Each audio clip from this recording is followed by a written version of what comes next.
What is going on, everyone? Dustin Combs, Humbling Elevations. In today's video, I'm just going to be showing you guys the print process, essentially just like the basics behind it and how I do it currently. Keep in mind, one, it's open for interpretation depending on how you do it and how you've learned to do it and your setup. So, obviously, plenty of variables here. However, I also realized I didn't really record an intro, so this is the intro for that. So, let's get to it. I'm so fucking happy you're Preheat it, that way you can get the moisture out of the fabric. Then you can get to printing. Real life scenario, you wouldn't be using a Cricut, but you gotta work with what you got. So it is what it is.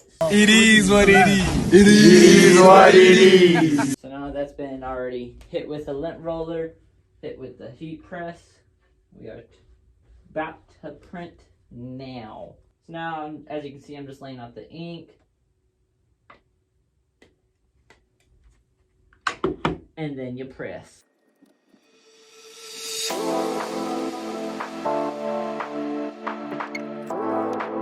Make sure you ain't wasting your ink. You can always scrape that off and use it next time, right?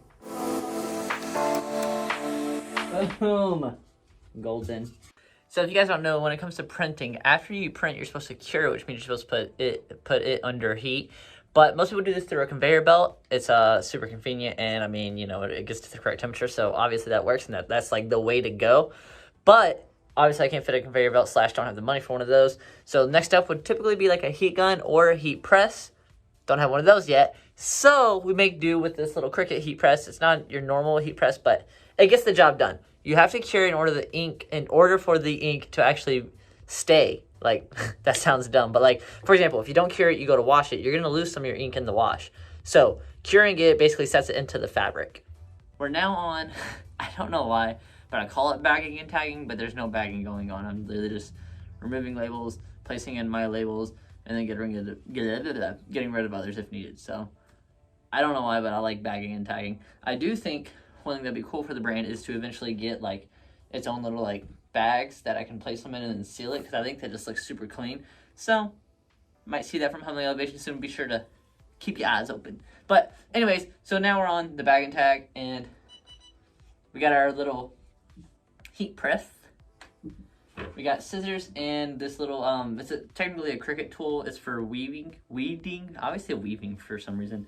It's for weeding your vinyl and infusible ink and anything. But what we're gonna use it for is to be able, if it's not a tearaway label, then we have to like pick out the remainders. That way we can actually have a nice clean finish to it.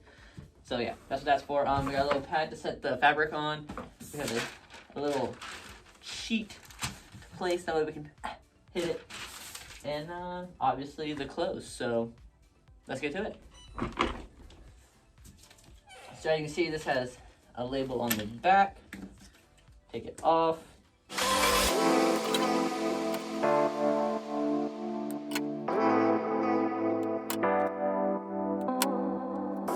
Now we have that clean finish right there.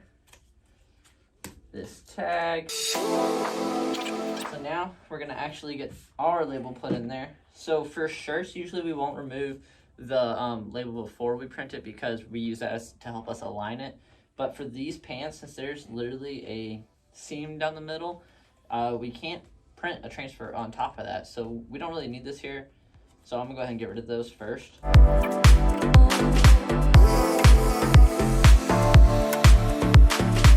want that to look flawless. So I just cut out the size tag.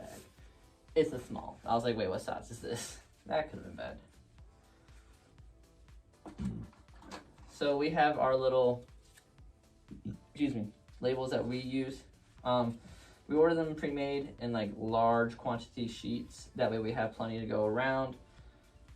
Just has your general things like washing instructions, drying instructions. I didn't preheat this. Yeah, so obviously you're gonna, like I just mentioned, preheat it. As I was saying, for the labels, it has washing instructions, drying instructions, size, brand name, the fabric material, and where the original piece of clothing came from. I had read somewhere that that's like a law that you have to do, but I've noticed that not everyone does it, so I don't really know if that was accurate or not. But I'd rather be safe than sorry, so I'll continue to place it on mine. Usually preheat it, I typically preheat for about like 5 seconds, and I run it over a little bit. That way it gets like all areas of where the tag's going to be. And then whenever I go to press it, I try to leave it, so this press doesn't cover the whole tag, so I try to leave it still and then move it to the remaining part, and then I just go back over the first part. And there's one more tag on these insides. Whoop. And now we have our own tags. So that is the remainder of that process. Next we'll show you shipping, which I have an order that I have to pack today. So, sorry, my hose cut off. So I'll be sure to get that video done, and then I will upload a whole print process video. Much love. To finish off, we are going to do the shipping part. So first, I hit it with the sticky again. So I go ahead and let roll it one more time, because we don't want your products to come in all nasty looking. You know, you want them to have no lint, no nothing. I guess it would help if I had cleaned up this table beforehand, huh? But so we hit it with the lint roller, that way we can make sure we get any sort of lint, hair, dust, anything off of it that we can.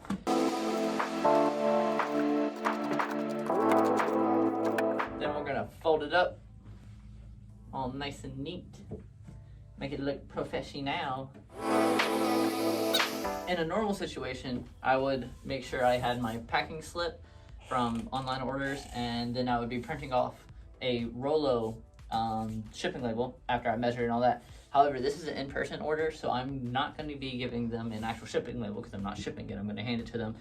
But normally I would be making sure I got them some sort of thank you letter on their shipping label, or I'm sorry, on their packing slip. But I'm going to give it on their sticker because they don't have one. So always want to make sure we make them know how valuable they are to us, and I really do appreciate any and all support. So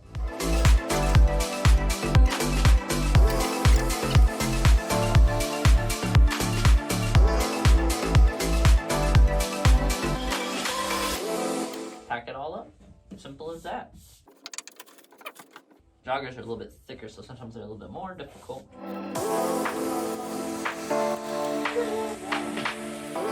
Also doesn't help that I still can't bend my finger. If we're going to be weighing this, I would make sure I got all the air out. That way, obviously, we're not paying for extra shipping that doesn't need to be.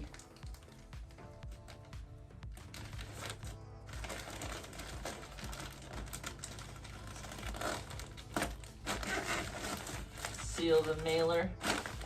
Ugh. And then we'll send it on its way. Yeah. I know this video is a little bit different than my most recent vlog, and I do somewhat apologize for that, but I also want to do more than just vlogging in general. We'll do some business things, some fitness things, those kind of things in general. So I hope you enjoyed this video. If you did, let me know down below. Be sure to like, comment, subscribe. That way you can stay tuned for future videos. And I think that's all I got. So I hope you guys have a wonderful day. Do not forget, take care of yourselves. Peace. I'm so fucking happy you're on.